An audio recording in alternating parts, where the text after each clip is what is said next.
in the shop. We're working on a Polaris, but we're not actually touching Money Pit. Got the Scrammy here, and as you can see, we've got some new rubbers. So she's gonna get some new shoes on her. Not that these shoes are cooked, but I'm looking for a little bit more of an aggressive tread pattern. Don't lie, they're cooked.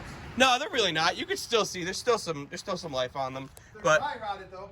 yeah, a little bit. But these, these are brand new and they've got a more aggressive tread pattern on them. Also, I've got a new CV repair kit, part number 195020 for the front right axle boot here, because we noticed that the boot ripped on the inside there. So we're gonna change that boot out. And got a brake line for the rear caliper as well. So we're gonna dig in, we're gonna do these tires real quick. All right, we got the first tire off the bead. New tires here. Brand of tire is Wanda. They weren't crazy expensive. Like $330 for the set of 4. Yeah, you guys have seen us do this before. Basically, this is the other tire bead breaker that we have. And it takes an air line that goes into it, and the air pushes the cylinder down. The cylinder pushes this down, and this breaks the bead.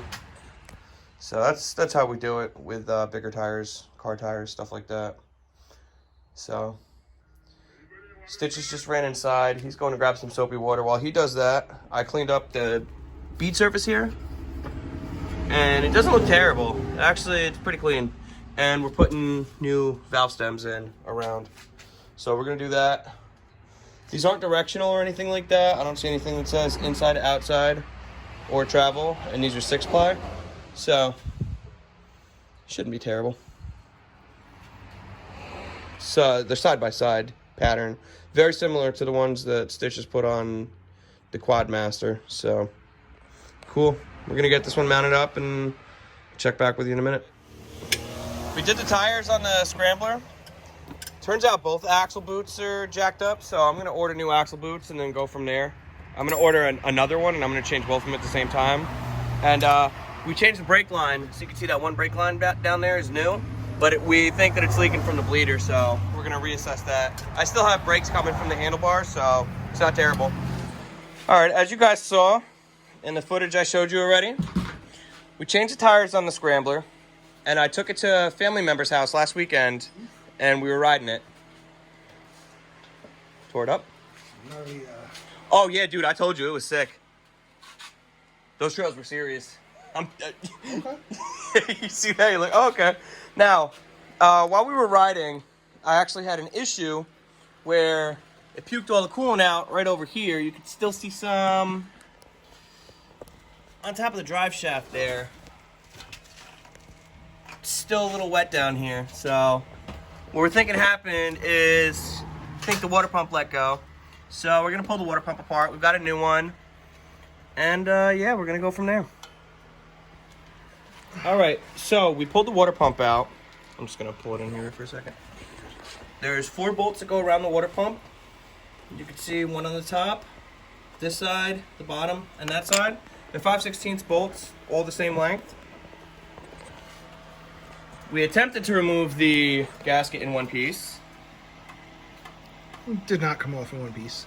The water pump was not broken. This fin wasn't broken, but I broke the fin off when I pulled it out. But if it's breaking and it's that brittle, it's got to go anyway. So I went through. I already ordered an all balls racing. It's an aluminum water pump, the impeller. Part number is underneath here. Here, let me open it up to get the part number for you guys. It's 16-1200.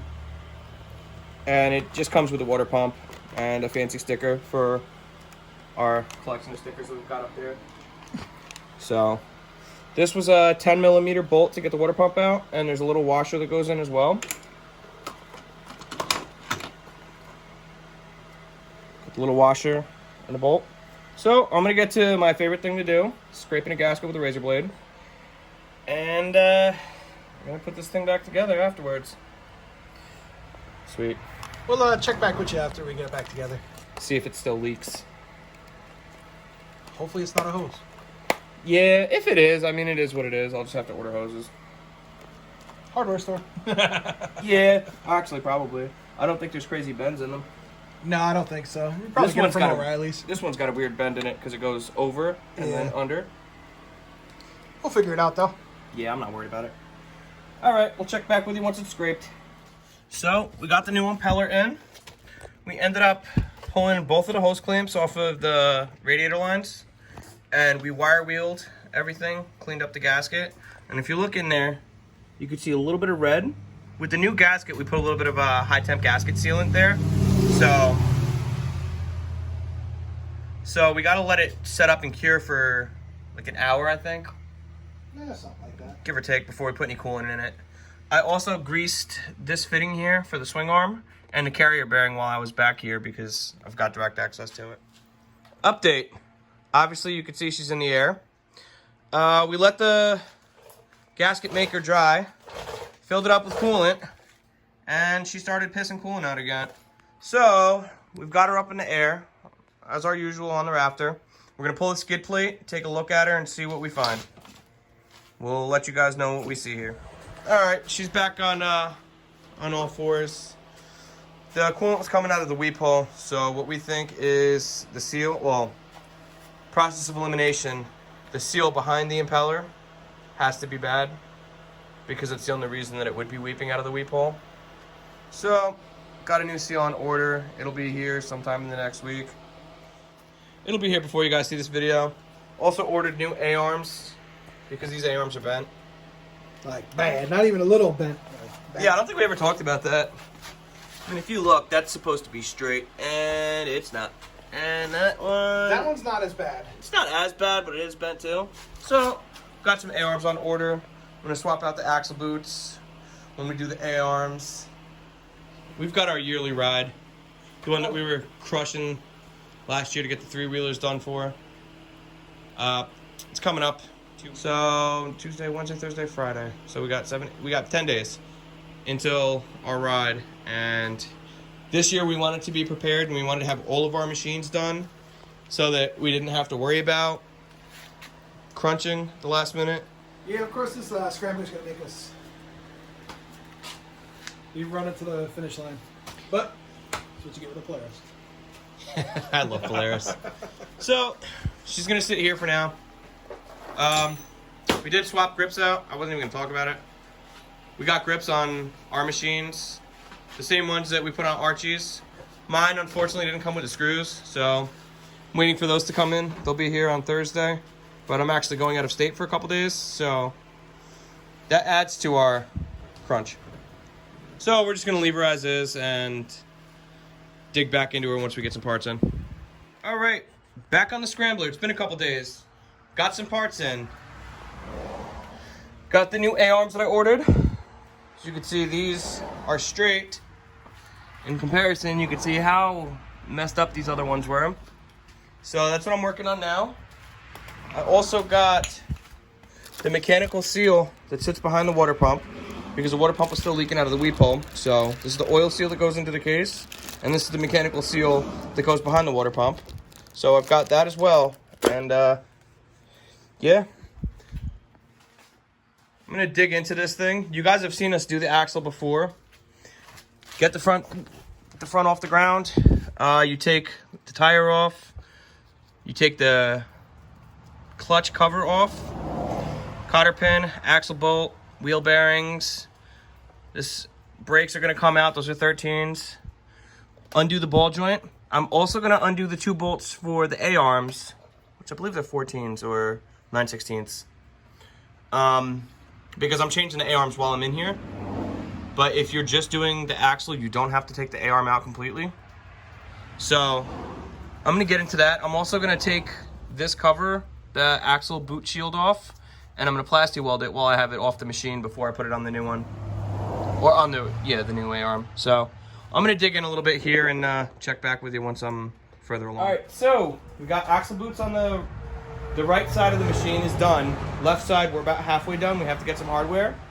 The cover for the axle boot, the shield, on the side that's assembled already, was all jacked up. So stitches went through and he actually plasti welded the whole thing. I mean, he did a lot of work here. You could see there's welds here, all the way around. He's got bracing in it, and he was melting it up to smoothen it out and reseal it. She was pretty jacked up, but I mean, it's going to be down low. Nobody's going to see this, so it's not really a part that has to be pretty.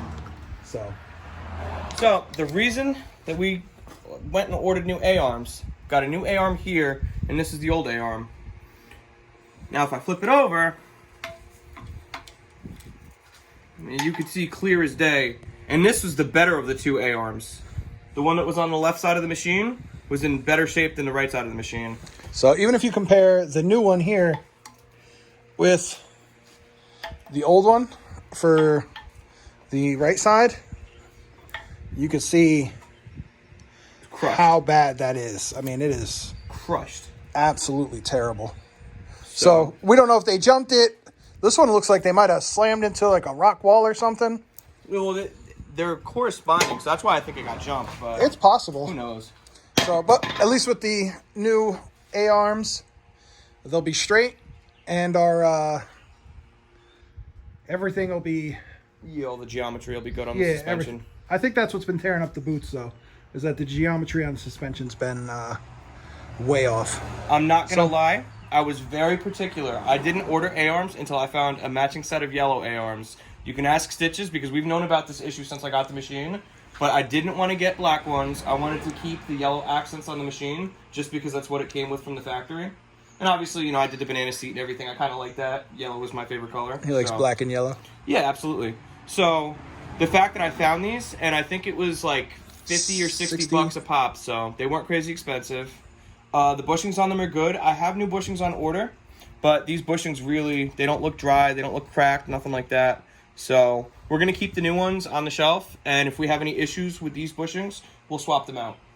But we're going to run to the hardware store and get replacement bolts for the little shields. So I'm just going to bring one with us, get a matching set for the side that's assembled right now. For that one. We're going to go from there. Sounds good. Sweet. Okay, we got the A-arms on, done, everything's back together, it's on our own two wheels. Got the water pump pulled apart again, and what we're doing is we're replacing the mechanical seal inside of there. Unfortunately, the mechanical seal fell apart when we were trying to pull it out. So here's part of the old seal. We've got a whole new assembly. Whole new assembly right here. So as you can see on the new assembly, you got this outer piece right here, and the spring, they all sit inside here, and then there's the inner seal. So what Stitches is doing, right now she's just trying to tap that inner seal, relieve a little bit of pressure on it, kind of like a bearing race, and slide it out. We're going to be working at this for a while. Yeah, I think so. So we're going to try and check back with you. All right, so for this seal in here, our solution was we took the back end of a handlebar clamp, 2 screws, drilled some pilot holes, and just sent it in there.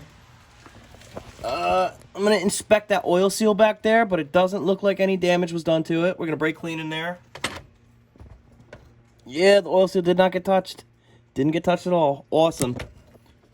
Freaking A. So we're going to brake clean, get those little shavings out of there, clean it up, tap the new seal in gently, and go from there. Pretty good. Quick little idea. Yeah, this one we were stressing about a little bit. We came up with this together, honestly, because it was... Yep. We fed off of each other with this one, and it worked. We were thinking the idea of a pulley puller, essentially. We were... Noodles was talking about drilling a hole through here and putting a bolt through and trying it that way. I suggested we just set it the way it is, and it worked. You know, because it's not a lot of tension in there. You're more of breaking the seal here to get it out. Freaking A. So all that matters is that it worked. Sweet. Check back with you once it's back together. All right, so it's the next day here. We took her for a test rip. Didn't have any coolant leaking. The front end feels substantially better. And the last thing that we're doing to get this thing ready for a trip we got coming up here soon is I got my set of ODI Rogue ATV grips. So I've got one mounted up now, and the other one's right there. So I'm going to finish that up, and we're going to call it good. In this week's video, we went through, changed the A-arms, fixed the water pump leak that we had, changed the axle boots, did some plasti welding on the plastics under the seat, did some plasti welding on one of the axle covers, and got new hand grips for this sucker. And I also did an oil change. She looks like she's running great. And we're gonna give her a test ride here in a couple days. If you guys like this kind of content, like, share, subscribe, hit the notification bell, stay up to date on what we're working on. Find us on Instagram at rusted_nut_repair. And subscribe. See you next time. Oh.